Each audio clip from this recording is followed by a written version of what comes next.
Cool. Well, I'm happy to have the audience that I have. We'll just get started back up. Today we're going to just, I guess, start back from like where we left last time, and we're going to do, try and get up through the subpallium. So we'll do like, finish off the midbrain, we'll do the thalamus, the hypothalamus, the basal ganglia, and that's probably where we'll end up. So we'll just get started to get us back into this. We just want to orient ourselves again. We are on the dorsal side of the midbrain. And this here is the tectum, and that's what we're going to be talking about, so we can sort of see where we are. We've got the superior colliculi, which are up here. And so superior colliculi is really cool. So what it does is it orients us to a place in retinotopic space. So it takes in a whole bunch of sensory information and integrates that to a point in space, and it directs our attention to that point in space. So for humans, it's mainly visual information that comes in, and it orients us to that space, but it doesn't necessarily choose the action. The action's chosen a little bit differently. So it might just cause a saccade to move to a certain point. It might cause an arm grasp to a certain point, but the point that that goes to is the point where this peaks. So the cool thing about it is that when you look at other animals, like bats, for example, it's mainly based on echolocation. If you look at frogs, for example, if you stimulate a certain part in the superior colliculus, it does like a tongue strike to that location. In a snake, it does like a fang strike to that location. So it is how an organism decides its course of focus. It doesn't necessarily decide the action. That's not happen somewhere else. But this is important for being like, what is important in our environment? What are we going to act upon? And it's very important in lots of animals, probably more so than in us, because this might be the highest processing that some animals get as far as integrating sensory information and making something of it. So it's actually pretty complicated. It's got sort of a superficial, a middle, and a deep layer, and they have different inputs and outputs, which means that they're going to do different things. The superficial layer gets like retinal inputs. It gets inputs from V1. The middle input layer gets inputs from the basal ganglia and from sensory association cortex. The deep layer gets other inputs from the inferior colliculus and other things, and then the outputs are also different. So the more superficial stuff is more sensory output. The more middle stuff, again, is more sensory mixed with motor, and the deeper layer is what outputs to mainly the motor muscles of the eye, frontal eye fields, and that sort of thing. So the interesting thing is that we talked about the retina going to the lateral geniculate nucleus and then to the V1 cortex. But what actually happens with most senses is before it actually gets to the thalamus, it will go to places in the midbrain. So when light hits our eye, it will go to the superior colliculus, which might actually send motor commands down as a reflex before we actually get processing. And this is just this idea of, to some extent, we act as automatons. We really are not having conscious processing. It's literally the same as hitting your arm with a reflex hammer and it jerking. Of course, we have less of that because we have that cortical information coming back down, so do other animals, but to some extent we are largely pulled by this focus of attention even before it's been cortically processed. You hear a loud bang, before you're even thinking you're looking at it, right? You didn't make that choice, it's just wired in you. So that's obviously a very important thing. The inferior colliculus gets the auditory information like we talked about from below. It probably filters out like our breathing, so we don't like hear our breathing when we're talking. It sort of filters that out, vibrations. It also feeds into the superior colliculus, and so the combination of that is thought to produce like the ventriloquist effect, which is the idea of we like to associate things that happen together roughly in space. So it's like this idea like I was talking about before. We have these natural-born algorithms that let us make associations and build symbols. So when a baby's looking at its mom's face and the mom's lips are moving and sound is coming from the same location, we associate those things. But it's not perfect. So if they're partially separated, but we see lips moving in one and a sound, we actually place the sound on that object, literally. It initially comes in and gets put correctly, but we want to make sense of our environment, and that's what this does. It wants to put attribution to things. And attribution is a huge key to learning. You've got to attribute qualities to things, whether they rightfully or wrongfully belong to it. And we'll talk about attribution later. Patients will come in, right, and they'll say like, oh, I took Prozac and the next day I got in a car accident, or the next day the sun was shining. So attribution often is not correctly placed, but we have ways of making attribution, whether for better or for worse. And we'll talk about a lot of ways that ends up happening. So there's this guy, DB. He's still alive, so we just have his initials. He had his right occipital V1, so the striatum or the primary visual cortex, taken out because he was having something in that area, whether it was cancer or seizure or something. And so they started doing these experiments in him. So he claimed he could not see the left side. And truly, he probably could not see the left side because his right occipital V1 was taken out. But they did these forced choice experiments where they would have him look at things and place something in his left visual field and tell him, well, just reach out for where you think it is. And he's like, this is crazy. I can't see anything over there. They're like, well, just reach out for where you think it is. And he would reach out exactly where it is. And they're like, you just grabbed it. And he wouldn't believe them. I mean, he literally thought he was guessing, but his accuracy of guessing was incredible. So that might be, again, he had a sense of it, but it wasn't in the fully fledged, high-quality visual input that we have. Who knows what it felt like to him, but it was something. He was getting some information. He was getting some feeling, but it wasn't in the same quality that we're used to as having vision. And I have no idea what it is. I think that's very cool. But my guess is that's the quality that a lot of animals or insects have that are non-vertebrates, for example, in their perception. This just sort of mushiness of senses is what's there going on. Obviously, some have more. Sorry, what's up? Is that kind of what's preserved for patients who have strokes and are comatose, but they have this brainstem visual reflex? That's probably what it is. So they can sort of see boundaries. They can sometimes see movements. That's likely what it is. If you've got occipital stroked out, but you can see, it's called blind sight. And that's probably coming from the superior colliculus, which is, I think, super cool. These people sometimes will stop at an edge. It's like, you can't see. How did you know that? But it probably involves some borders, some movement, stuff like that. Cats, for example, if you go in and you lesion their left superior colliculus, they'll constantly turn to the left. They will compulsively orient to the left. They can't orient to the right. So that diminishes over time, but clearly very important in where we're going to focus attention and direct attention. Again, so what ends up happening, well, we'll go to just the next slide. All right. So just so you can see, this is a cod, right?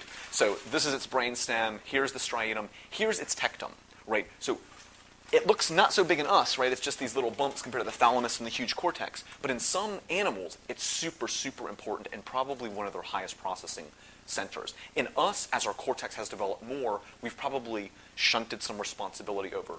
They still have cortex too, it's just not as fancy. Okay, so I decided I'm going to talk a little bit about circuitry because I don't know how much time I'm going to go into circuitry all on its own. I'm going to try to. First thing I don't want you to do is to get overwhelmed because this can look really overwhelming, but it's really, really not. It's sort of like we talked about, you've got to make baby steps, but as you make baby steps, you can make sense of this. So when we talk about circuitry, we're talking about different levels, and this is just a rough categorization. So macro circuitry is like this, all spread across the brain. Each of these things might be a million neurons.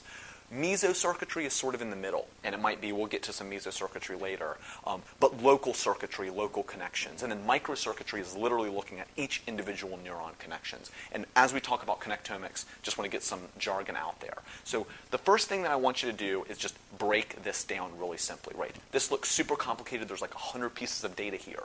But if you think about it as like symbol construction, it's not that complicated.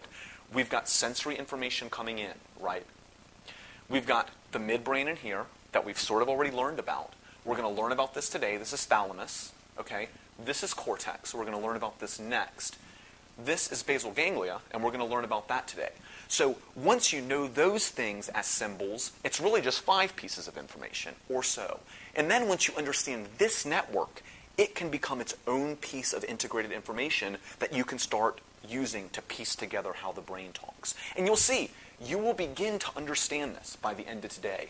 It's a little bit complicated, so let's just look about what's happening here. So this is looking at the system in a rat or a mouse, okay? So again, like I said, the superior colliculus, we got to think about ethology. For us, we're very visual, but for other creatures, other stuff comes in.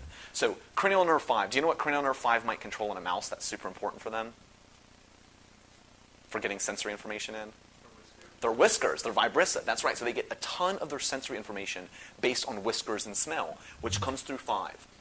So you notice it's coming up, and in the same way it goes to the thalamus and then the cortex, but before it does, it goes to the superior colliculus. Superior colliculus, before it's touched by cortex, can get back into the reticular formation, the red nucleus, we talked about that as the rubrispinal tract, back into the facial motor nucleus, and get these things controlling without any just automata. You touch here, you do this, sort of basic things. But of course, we can get ascending pathways back down, and that gives us some flexibility. But again, you can sort of see, we get the sensory information going to the midbrain structures, goes to the thalamus, gets shunted to the cortex, which goes over to the basal ganglia, which comes back to action selection, which goes back out to this. And I'm going through this very quickly, but as you go through these things, this is a very common sort of pathway. Sensory information, process low, process high, action selection, motor out. This is pretty much what our brain does. Sensory information, process output. That's the whole point of this stuff. All right, so here's the more macro-meso stuff. So this is the tectum, and here's what we call the parabigeminal nucleus. That's what they call it in primates. In other animals, they call it the nucleus ismi. So we've got tons of different names to remember. They're all the same thing. I think the reason we do this is that we want to think that we're special, but they're the same structures. So again, different names here. MC stands for magnocellular. PC stands for parvocellular. You'll hear these things a lot. Magno just means big cell. Parvo just means small cell. Magnocellular stuff is generally more evolutionarily older.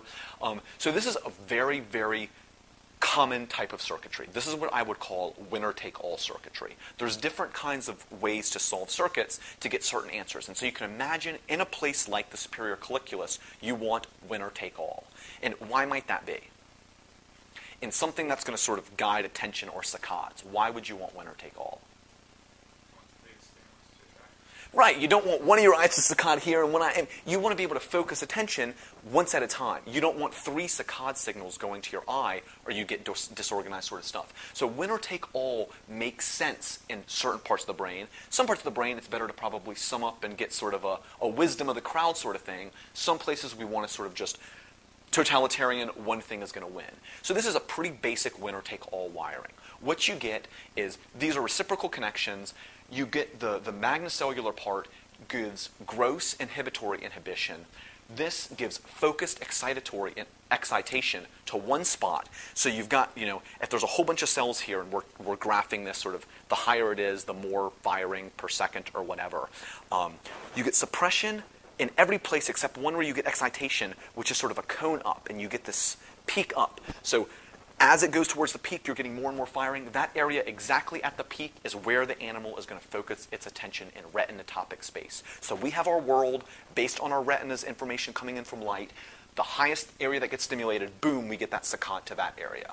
So pretty simple. It works pretty well. It's pretty honest. It's not like most of the circuitry we talk about that's like really loose. This really works. So here's the microcircuitry.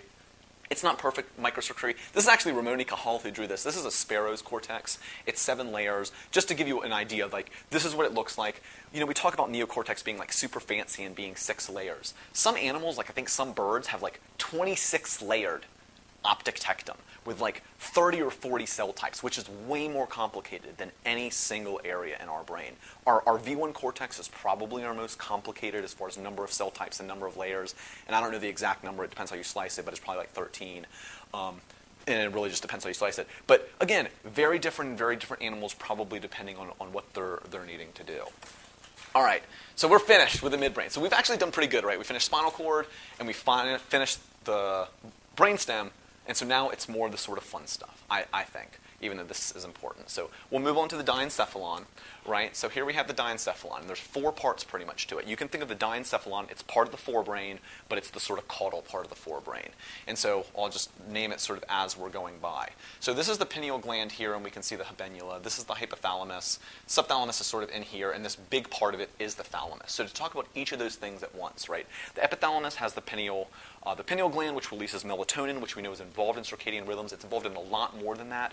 It's involved, I think, I've got this sort of theory that there's this token economy with melatonin in making biological timekeeping for large processes. So you get rid of the pineal gland, organisms go into sort of premature sexual puberty.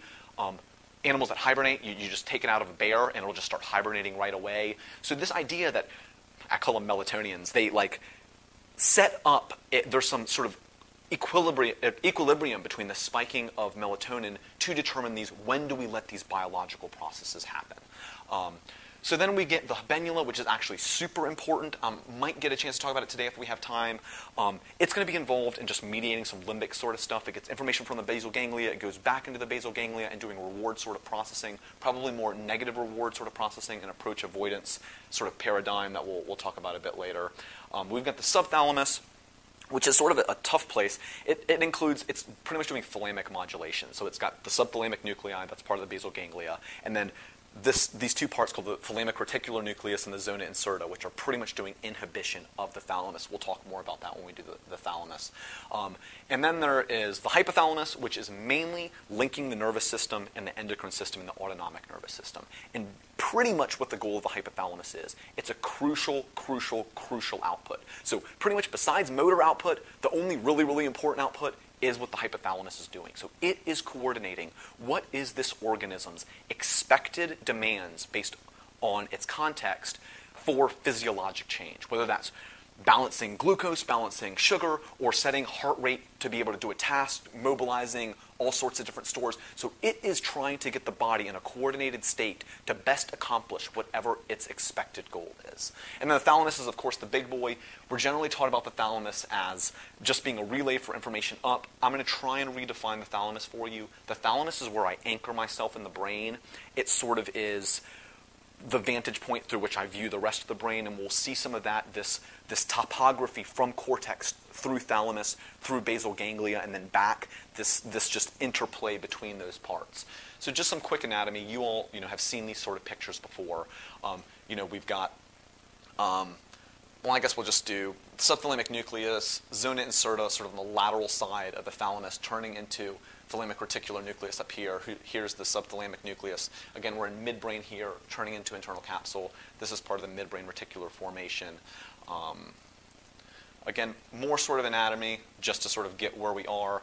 Here we can see we've got basal ganglia. Here's the claustrum, insular cortex up here, caudate up here, thalamus in here, zona incerta into the thalamic reticular nucleus, our subthalamic nucleus, and our substantia nigra. You can see where we are. Mammillary bodies. Remember, orient.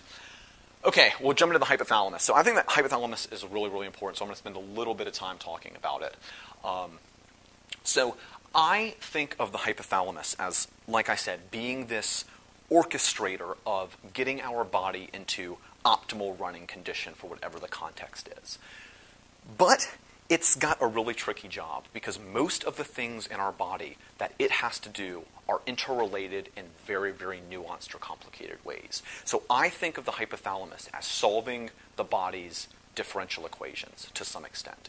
And I'll give you an example of that, right? So the hypothalamus is going to do both salt regulation, osmolarity, temperature, glucose regulation, and wakefulness. So if I go, say, chasing after an animal, I may or may not catch it, but I'm going to get hot, I'm going to sweat, my osmolarity is going to go down, I'm going to want more fluids. So it will make fluids more attractive to me by changing my sensory stimulation. But not only that, it will make cold fluid more attractive to me because as I drink fluid, the colder fluid will regulate my temperature balance. That will change my osmolarity. That will also integrate with my fluid balance and my salt and minerals. And so it's got to balance those things well. So as we sweat, we lower temperature, but osmolarity goes up, but fluid goes down. And we've got to balance all of those things going on all the time, which is actually pretty complicated. So it's got to work with a lot of important other organs like the kidneys and the blood pressure and all that sort of stuff. And we see that it obviously can hook up into all of those things. So I sort of think about it as we've got this narrow homeostasis with all these things that are tied together in intricate ways, and it's got to sort of solve that puzzle. So it's got a lot of inputs, right? The hippocampus can come into it. The amygdala can get into it. The fornix can come into the mammillary bodies from the hippocampus. Modulatory stuff can come in. And then it's got pretty much three major outputs, two directly and one indirectly. So it can do the endocrine stuff, right? It can release these things into the pituitary to make the pituitary do stuff. It can do the autonomic stuff. So the paraventricular nucleus, the arcuate nucleus, can actually go directly to the midbrain and to preganglionic nuclei to change sympathetic tone, parasympathetic tone, breathing rate, respiratory rate, all those sorts of things as well. So it is very well suited for changing our body's physiology very quickly. And then people break this up differently as far as how they want to look at it. To be honest, I don't even know what counts as being in the hypothalamus, and we'll talk about that a little bit later. But one way that I thought worked pretty well for me is you've got the periventricular. So again, confusing words. Paraventricular, different than periventricular. Periventricular axons are the axons that run along the third ventricle, which is not really shown here, but it's lying in the middle of this, really. You can't see it. That is where the axons go to dump in stuff like CRH and thyrotropin-releasing hormone and all of those gonadotropin-releasing hormones, all the important stuff for the pituitary. The lateral axon tract is how the thalamus talks to the septal nuclei, and it talks to the brainstem and those sort of things. And then the medial nuclei are how we do and it's broken into 3 parts. So the medial nuclei are mainly these things. The anterior ones do like salt, balance, the circadian rhythm sort of stuff, the sex hormones, the biological clock like I mentioned. The middle part does a lot of our energy regulation, hunger, thirst, that sort of stuff, and the posterior part is largely involved with wakefulness. And responding to emergency. So I'm going to get really reductionistic and just go over all of these different nuclei, sort of how you would get them on a test, but understand they're pretty intricately linked. So the preoptic nuclei, again, I don't really think it's part of the hypothalamus, but it's listed here as being so. So it's the sexually dimorphic nucleus. So when you hear about gay males have a preoptic nucleus that's more similar to a female. Gay females have a preoptic nuclei that are more similar to a male. That's actually determined by testosterone exposure in utero, and oddly enough, feminization occurs by testosterone, and that has to do with how a mom has her own enzymes that can process this stuff. It's also involved in releasing gonadotropin-releasing hormone, and is also involved in these approach avoidance paradigms. And so you can sort of see how maybe this is involved in sort of beginnings of sexual behavior. So we've got the anterior nucleus, which is involved in like thyrotropin, sweating, temperature regulation. Supraoptic nucleus does like oxytocin and vasopressin. In some animals, that's involved in like maternal behaviors, but obviously other sorts of social things. Suprachiasmatic nucleus, as we know, gets info from the retina to begin to set up some of these circadian rhythms. Paraventricular nucleus is a big one because it does a lot of stuff, and I'll just sort of break it into more detail so we can maybe see more honestly what goes on. It has lots of its own properties, right? So it's got magnocellular parts of it, which release oxytocin and vasopressin. It's got parvocellular stuff, so it can release CRH for ACTH, which is obviously super important for us. Thyrotropin, and it can also centrally project, so it can centrally project to different areas of our brains for erection and all sorts of different sympathetic types of stuff, and for food sorts of stuff. So it gets lots of different inputs, and I wrote these down because I can't remember them all. Right, so it gets information from the amygdala, obviously, so that it knows about stress in the hippocampus. It gets information from the arcuate nucleus. And again, this is this interplay. It gets neuropeptide Y, which is involved in feeding. So there's all this interconnection between feeding and wakefulness and glucose levels and trying to motivate an organism to get certain things done. It gets information from the suprachiasmatic nucleus, right? Because we have our diurnal peak of cortisol, right? Early in the morning, the bump. Later in the day, the little bump. So it needs to get all of this information to be able to do its job in that sort of way. It also has glucose sensors, so it can just sense glucose in the blood and can then make changes based upon that.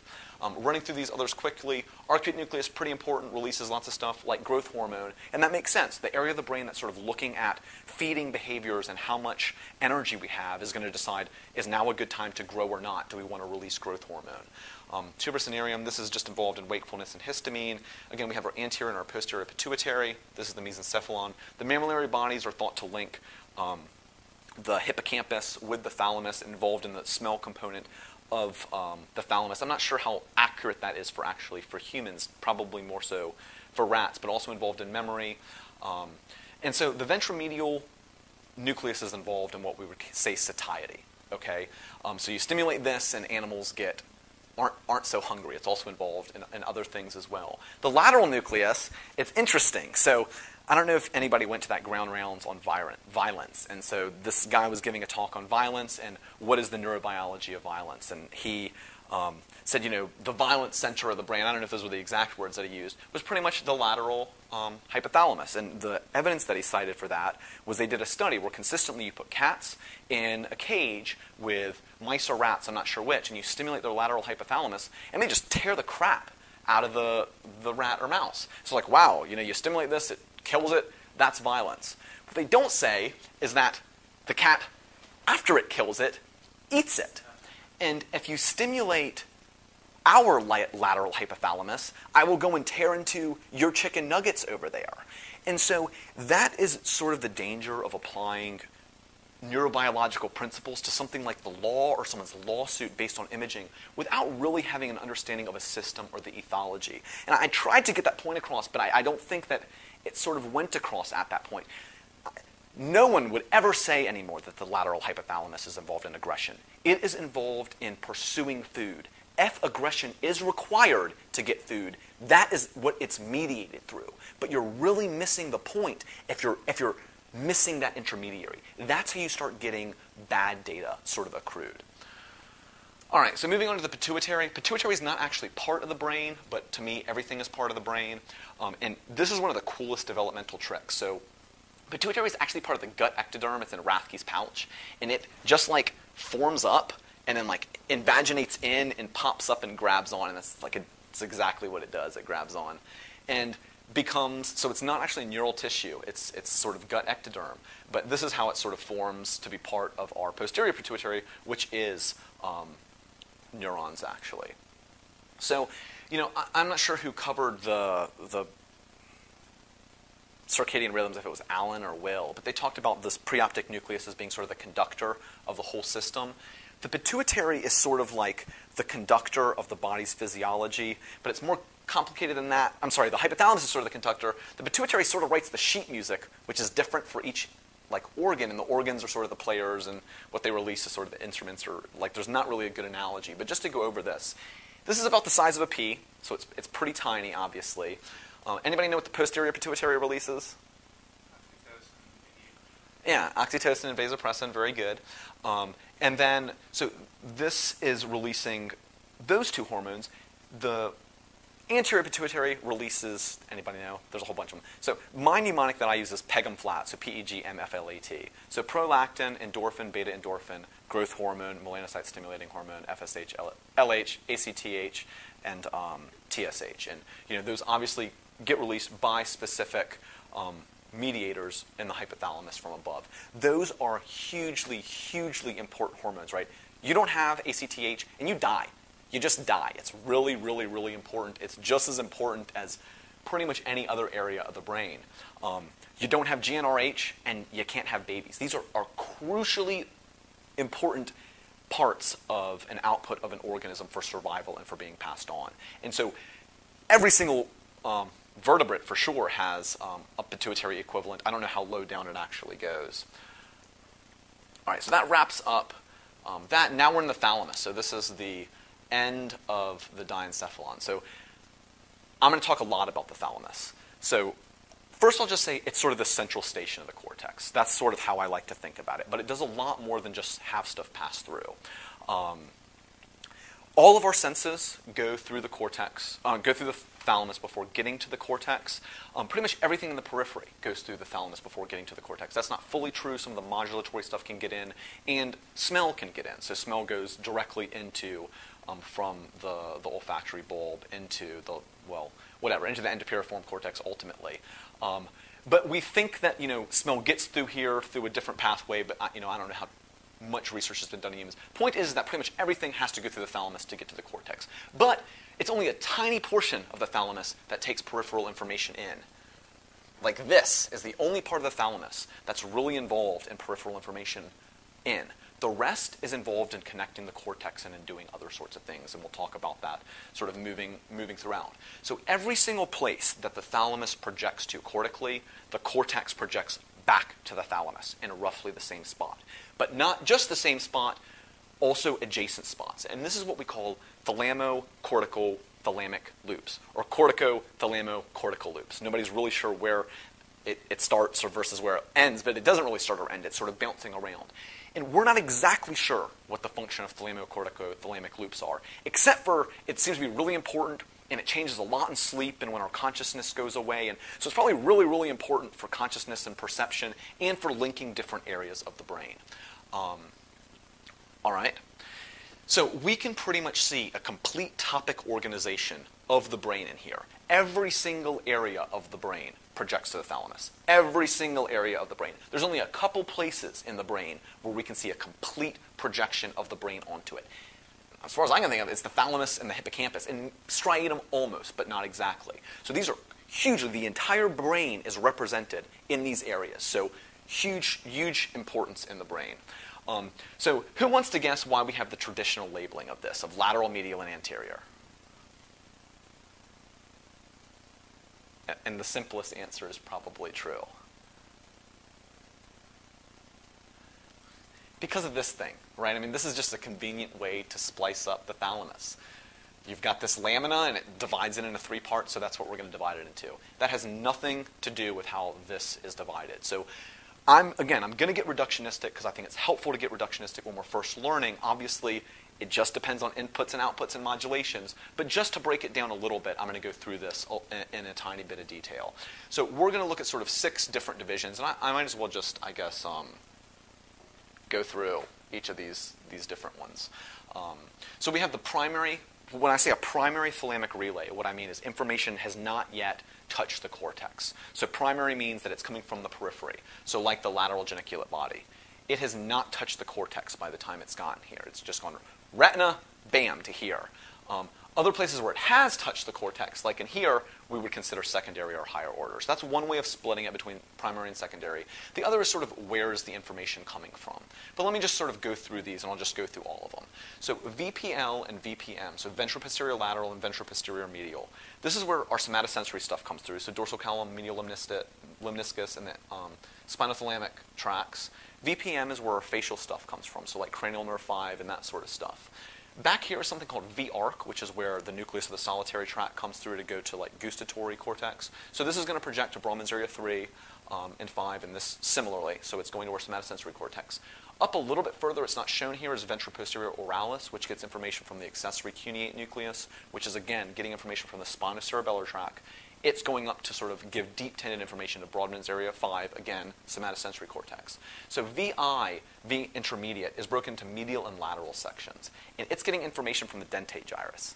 And I don't know if anybody remembers the dentate gyrus. It's in the cerebellum, so don't eat greasy food. It's the most lateral one. It gets most of its input from the pons. So cortex to pons to dentate gyrus, back up here, back up to cortex. That's sort of the loop. It's a really important loop. So ventral intermediate lateral projects mainly to motor cortex, right? It goes back to sort of 4 and 6 and that sort of thing. Ventral intermediate medial, so the medial portion of this, it's coming from the ventral part of the dentate gyrus up to here. So the ventral part of the dentate gyrus is innervated primarily by prefrontal cortex and somatosensory association cortex. And it also projects up to prefrontal cortex, meaning dorsolateral prefrontal cortex, orbitofrontal cortex, all those places, somatosensory association areas, which are what we consider higher areas, emotional thinking parts of the brain. So cerebellum, as we know before, is obviously doing more just looking at flow tracks than just balance. It is involved in our thinking and all of those sorts of things. And we know that. You take out the cerebellum, people get lots of issues besides movement. All right, ventrolateral and ventral anterior are involved in the basal ganglia circuits. Ventrolateral is more globus pallidus sort of output, and it goes up to Brodmann's area 4 and 6, which is sort of primary motor and premotor. So basic motor, a little bit more complicated motor. Ventral anterior is coming from the globus, the substantia nigra, pars reticularis. So again, both basal ganglia parts. But this bleeds over a little bit into here, so it starts getting a little bit complicated. The point is this is going to more planning areas. So frontal eye fields, some prefrontal cortex. So we're seeing this more and more progression as we sort of go along. Anterior is coming from the hippocampus. So this is what we call the Popesh circuit or whatever when we're talking about it. It's the hippocampal formation has a subiculum. It goes fimbria to fornix, on down, posterior commissurally, to the mammillary bodies, right, then up through the mammillothalamic tract, to the anterior thalamus, up to the cingulate, anterior and posterior sort of divisions differently.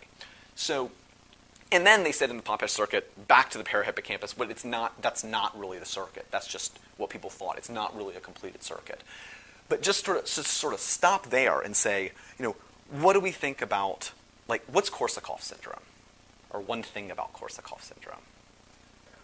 Confabulation. So that's one thing. What about when we just think of hippocampus, or what is the hippocampus doing? Lots of things. It's, again, one of these memory formation, right? So we think of Korsakoff syndrome as being anterograde amnesia, confabulation, lots of other things too. But if you just stop and look at that tract, right, you've got hippocampus, mammillary bodies, anterior thalamus. You damage any of these areas, or the tracts, you have difficulties with memory. And that's what we see. If you do these things, obviously it is a tract. It's not, no point function is belonging. All of these things are required for integration of those things. And just so you know, the cingulum of the cingulate cortex goes back through the cingulum to the parahippocampus. Cutting that's called a cingulotomy, and they used to do that for depression and OCD, and it worked some. So then we get dorsomedial. This is mainly just getting prefrontal cortex. Anterior includes LD, so this is functionally the same. Medial includes part of LP, and this is prefrontal, and this is association cortex, pretty much, and includes some of LP as well. And then medial geniculate body is hearing, lateral geniculate body is vision.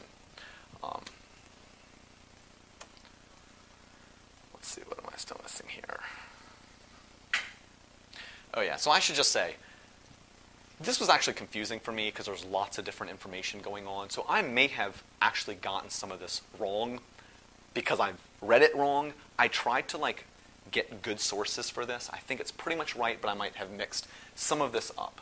So I just want to summarize. Actually, let me summarize again just really quickly, right? So somatosensory sort of stuff, cerebellar sort of stuff, basal ganglion sort of stuff, hippocampus sort of stuff, prefrontal cortex sort of stuff, association area sort of stuff, okay?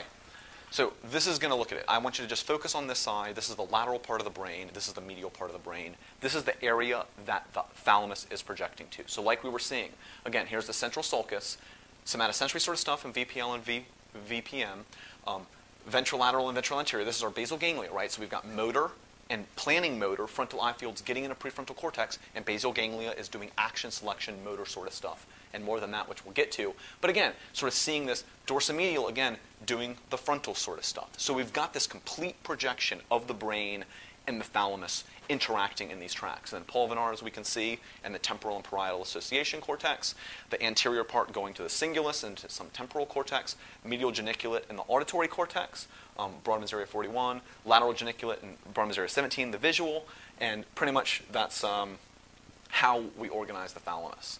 So here, this is Sherman's work. So he is, I don't know if it's a guy actually, their group is probably the best resource that I could get on the thalamus. I read their book. It's ridiculous. Really, really ridiculous. But it really changed the way that I thought about the thalamus. So just going through this is probably a more accurate look at the nuclei of the thalamus. Again, it's different for different animals. It's not all the same. Blue is higher order. Orange is first order. I don't necessarily agree with what should be orange and what should be blue. They're basing it on whether it's getting direct cortical input. I'm basing it on whether it's gone through the cortex or not. But that's just like a stickler point. So if you just see sort of anteriorly, this is sort of what it looks like, right? Caudate nucleus, ventral anterior. Here's the anterior part, right? Here's the ventral anterior, intralaminar. And as we're going back, we're seeing media dorsal. And then, like we see again, the ventral posterior lateral, somatosensory, ventrolateral, lateral dorsal. Again, our intralaminar, medial dorsal, prefrontal cortex stuff. Here's pulvinar, which is our association stuff. And then the lateral geniculate nucleus and the medial geniculate nucleus is actually split in two. All right, so just to reorient yourself, what we just looked at was this glub right here. It is the size of a walnut, okay? Like when I read these things and put things back in perspective, it's like, what? So again, we compact a lot of very cool functioning, a lot of cool fibers into these areas. I want to get into briefly just a tiny bit of more circuitry so you get a sense of this. I've talked about the lateral geniculate nucleus again, so we're going to stick with that. Again, we want to just orient, right? So we've got a retina here, lateral geniculate nucleus. This is the relay cell, the primary cell. Here are the interneurons, like I talked about. We've got 30% interneurons coming in, 30% of the brainstem stuff coming in, and then 30% of the stuff from layer 6 cortex coming back. So layer 6 is always that feedback. Like I said, every place that projects up to the cortex has a layer 6 projection back, which is feedback. Layer 5 is the driver area of cortex. So any relay cell that gets a layer 5 input is considered second order. That's what their basis of function was off of. So just quickly, this would go up to visual cortex. This would then project a layer 5 down to the pulvinar. And so the pulvinar is doing second order visual stuff in the thalamus. So what I really want you to sort of see here is just the basic display of this. Drivers are always more powerful. Like I said, you can sort of tell a driver when you see it. It's always positive, glutamatergic, and ionotropic. So that gives it certain properties. The rest of these are smaller, more modulatory, and can be metabotropic, and that's really important. So thalamic reticular nucleus and the interneurons are always negative inhibitory. There's no way for circuits in the thalamus to be self-propagating. They need a signal in either from the bottom or from the top. And that's, again, another very important property of it. So this is another crucial reason why I want to talk about neurotransmitters, right? Because neurotransmitters don't matter until you understand the system that they're in. But look what the cool thing that acetylcholine can do that these others can't do. So glutamate is always positive. GABA is always negative. But acetylcholine can be negative on the interneurons and positive on the relay cells, right? So you've got this balance, and you can very quickly tip the balance using a modulator. And similarly, these other modulators are metabotropic, and that gives them very different functional properties. So the idea is that an ionotropic receptor, again, opens up very quickly. It's like 10 milliseconds, stuff flows in. Metabotropic can be up to seconds at a time, hundreds of milliseconds. And that very much can influence firing patterns and behaviors of things. So again, this is way simplified, right? We already said the retina is going to go to the superior colliculus and the suprachiasmatic nucleus and all these other things. Relay cells don't have to go up to 4. They can also go up to 3. They break the thalamus into lots of different cell types. There's like matrix cell types, which are, they stain differently. They stain with like calbindin immunoresponsive. They can go up to layer 1 of the cortex. When we talk about cortex, that has meaning to it, where they're going as far as functioning goes. Just as long as you understand, not every relay cell looks like this. It's a little bit more complicated where they can project. And then, what else did I not cover here? Oh yeah, and so you can also think about, right, so acetylcholine has effects on vision, right? We sort of know that. You give acetylcholine sort of stuff, people can get all sorts of, dry as a bat, blind as a bat, I guess is what they say. We think of delirium with acetylcholine, having visual hallucinations associated with it. The nucleus basalis of Minert being acetylcholinergic. It's also involved in vision, and we'll talk about that, I guess, a little bit later. So just want to go over why, because this is actually probably the main function of the thalamus, it's not the main, an important function of the thalamus. So this is different firing patterns of thalamic relay cells. So this is what we call tonic firing pattern. You start with a base resting potential of about negative 60 millivolts, and you apply a current of 0.3 nanoamps, and you get a recurrent firing. Okay, so that's the tonic firing pattern. This is the burst firing pattern. When you're hyperpolarized, and then you get a response, you get this huge train of responses and then a falling out. And what this allows you to do is a stepwise function. So burst mode, even a low current, gives you a huge firing rate, whereas with tonic mode, as you increase the current, you increase the firing rate. So what's the point of that? Tonic mode gives you more fidelity to express information. So with tonic mode, you can differentiate shades of gray, you can differentiate all these little things, and that's important. You get better fidelity. So what's the importance of burst mode? So what ends up happening is that this is a depressing synapse, okay? So all thalamocortical loops are depressing synapses. And that does not mean that synapses tell you really sob stories. It means that, and this is different from long-term potentiation. This is actually, or long-term depression. This is short-term depression. So I'm just going to make up numbers. If this firing to the cortex adds plus 5 millivolts, this will add plus 4 millivolts, plus 3.5 millivolts, plus 3 millivolts. So each successive action potential has less of a response at that action potential. And that is a very quick phenomenon. It rebounds very quickly. So what happens is if, well, here, I'll go here, and we'll sort of see what happens. This is sort of the channels here. The point is that there's two channels. There's the main sodium channel, which is what's mainly doing the action potentials. Then there's the calcium channel, which it has two different things, so you don't really need to know about it. The point is once something's been hyperpolarized for long enough, this calcium channel becomes active. So the next time it is opened, you get a huge rush of things in this bursting of things firing. But you need 100 milliseconds of time for this to happen, which is generally going to happen through modulation. So what does this allow you to do? So firstly, you get a whole ton of cortical activity, and none of this is depressed because you don't have the time for it. So this is going to look very differently in the cortex than this. So what is the point of that, right? So let's say I'm touching here on my hand. When I first touch, there's no stimulus, it's hyperpolarized. Instantly, that fires, it goes up through my DCML, blah, blah, blah, up to my thalamus. It's going to fire on a hyperpolarized cell because it has not had tonic firing. So that instantly gets into my cortex. It gets my attention. As it stays there over time, it goes to tonic firing, and its value decreases. It's a depressing synapse. Why do you not feel the clothes on your body? That firing of those stimuli are decreasing at the thalamocortex. If something new happens, but if something hits you on the back, you get a change in that stimulus, or if you get a temperature change, it allows new salient information to get kicked up to the cortex very quickly. And that's super important in gating. And this also ties into this idea of how these calcium channels are everywhere in our body, right? They're ubiquitous. And so it's this idea of why can we have 1,000 genes for things? Why can one gene be implicated in 30 diseases? This is why. Because there's not a depression gene. It doesn't work that way. These are systems that interact in very nuanced neurobiological ways. And Dr. Hobbs also mentioned something about calcium channel blockers like not working for mood or whatever. But I disagree with that. I think calcium channel blockers actually have pretty good data for helping in bipolar disorder.